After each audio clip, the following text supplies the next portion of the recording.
Why do people who have all the time in the world get nothing done? Written by Khatzumoto, posted in December of 2008.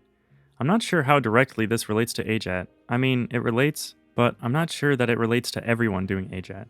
In fact, I know it doesn't. But it is an issue that affects me, and it affects some AJATT readers. In fact, now that I think about it, it affects everyone who has ever had longest stretches of free time that seem to slip through their fingers despite the best of intentions going in. So yeah, it's relevant. The big question. Okay, enough introducing. The question at hand is this: why do people who have all the time in the world get nothing done? Why is it that you have had this whole week to do catch up on your classwork over Thanksgiving break, but not only did you not finish it, you didn't even start it? You didn't even crack open the book. Why? All you did was sit in your butt, eat dead, rotting bird, and watch every episode of Robot Chicken released to date. And when you ran out of that, you reached for Gilmore Girls.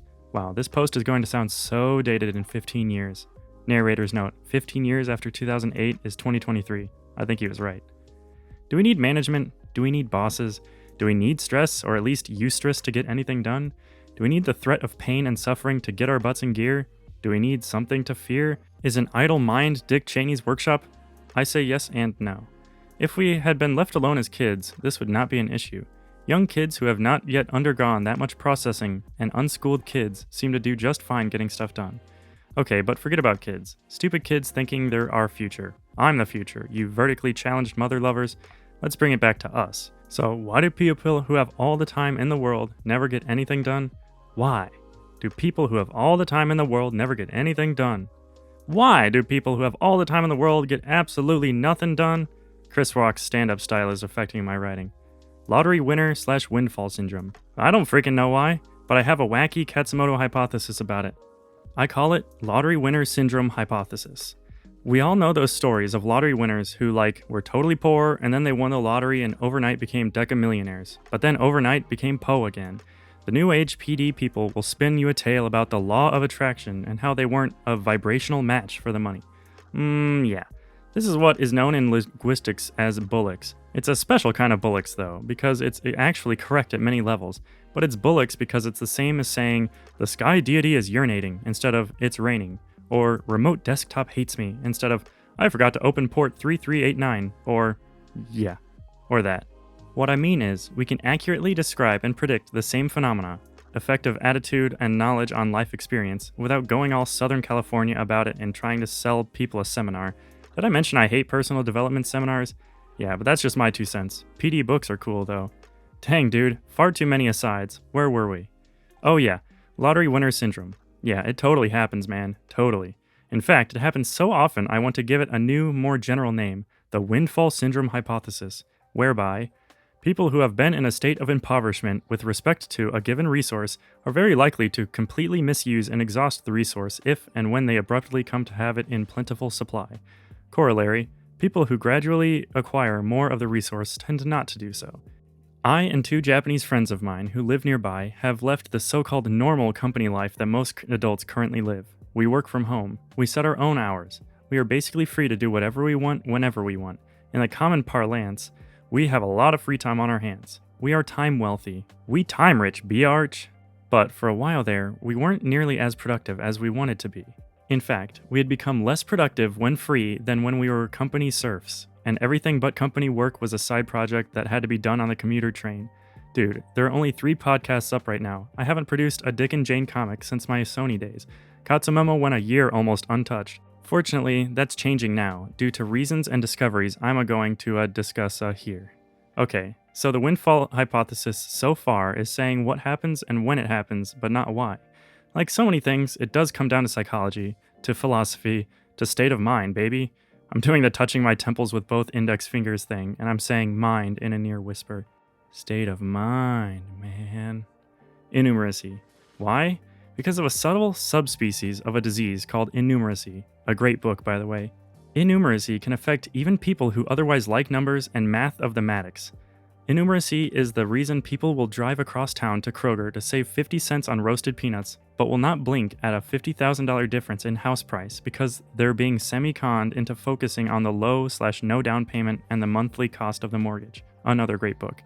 As if the $50,000 somehow matters less because it's being siphoned off over time. Plus interest, son. The innumeracy at work in the windfall syndrome can actually be expressed verbally, without numbers. It is already in the title of this post. Why do people who have all the time in the world get nothing done? Can you see it? I'll point it out to you. All the time in the world. This is the innumeracy of large numbers. Innumeracy of infinites. Governments use it all the time, wangling $1 billion here and there. Regular, schooled, and therefore innumerate tax-paying folk are so bamboozled that they swallow all the budget tricks. So, in short, the problem is, we tend to have a very poor understanding of the concept of infinity. We fallaciously conflate it with any sufficiently large-seeming number. Just like those rags to riches to rags lottery winners who think that the money is infinite. It could never run out. Only to discover that, yes, $100 million can, in fact, be exhausted.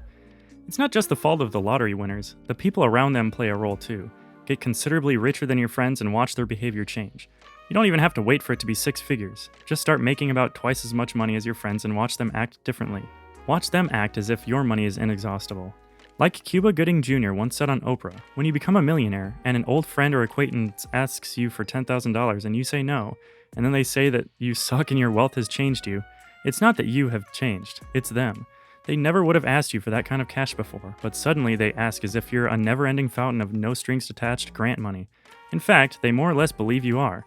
Similarly, things happen where people who have less steal from people who have more, thinking, it's so little, they won't notice.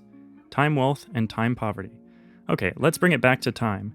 People who have a lot of free time certainly have a lot more than most. Many salarymen, sarariman, in Japan have, on a good weekday, maybe 2 hours of discretionary time, if that. In contrast, someone not living the Riman, Riman, or Sarariman lifestyle, even a housewife, arguably has 24 hours of free time a day, right? Which means they have, say, 12 times as much as the Riman, right? Wrong. As with money, there is a time tax, in a sense. First of all, we all need to sleep maybe, 6 to 10 hours a day to stay healthy and sane. Some people more, some less. So, strike off 8 hours for sleep. That leaves 16 hours. 16 free hours! That's still 8 times more than our fictional Riman, right? Wrong. Personal maintenance. Eating, showering, getting ready. Let's give it 2 hours, which leaves 14 hours, right? Wrong. Let's say exercise and travel combined take 2 hours, leaving 12 hours.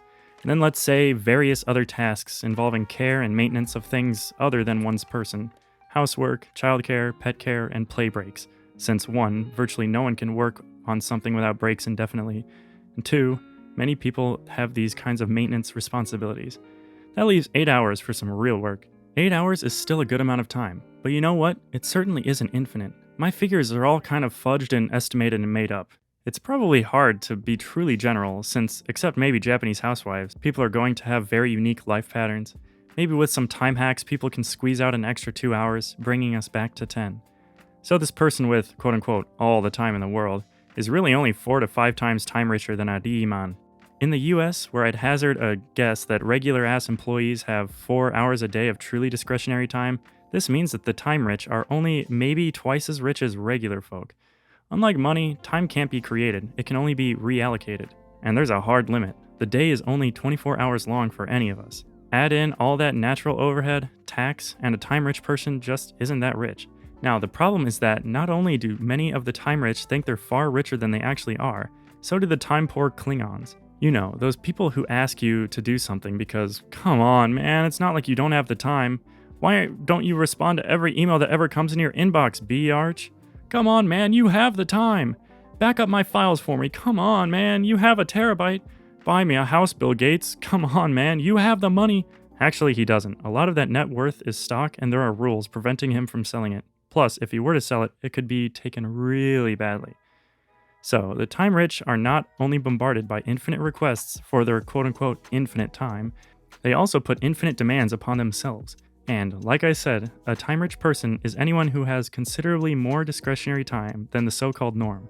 Many people experience sudden temporary time wealth in forms like Thanksgiving break and summer holidays, even public holidays. Not because they're stupid, but because they're, in fact, following a code of ethics. By the simple, invisible code, it would be wrong for an infinitely wealthy person to be stingy. It would be wrong for a person who has infinite time not to do infinitely good work. One's fundamental sense of morality would not allow it. According to David Allen of Getting Things Done, this is why people who already have too much to do often keep taking on more stuff.